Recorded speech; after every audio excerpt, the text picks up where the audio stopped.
Кредит гэж юу вэ? Кредит оноо нь таны аппликейшны дээд хэсэгт харагдах мөнгөн дүнг хэлэх ба тухайн оноог кредит оноо гэж нэрлэнэ. Жолооч та кредит оноогоо яаж цэнэглэх вэ? Кредит оноогоо цэнэглэхийн тулд та кредит оноон дээр дарж ороод 5, 10, 20 эсвэл өөр дүн гэсэн дөрвөн хэсгийг нэгийг сонгож орно.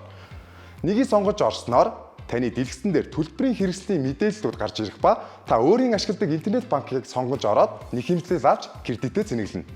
Кредит оноо нь таны явсан үйлчлэгээний төрлөөс хамааран тодорхой хувь шимтгэлээр хасагдах бөгөөд үүнд замын унаа, Just Gap, стандарт такси гэсэн 3 төрөл нь 10% шимтгэлтэй. Дараа нь XL, дуудлагын жолооч, Comfort, Black, шуурхай уралд гэсэн 5 төрөл нь 20% шимтгэлтэйгээр хасагдах бөгөөд жолооч та кредит оноогоо цэнэглэх шаардлагатай.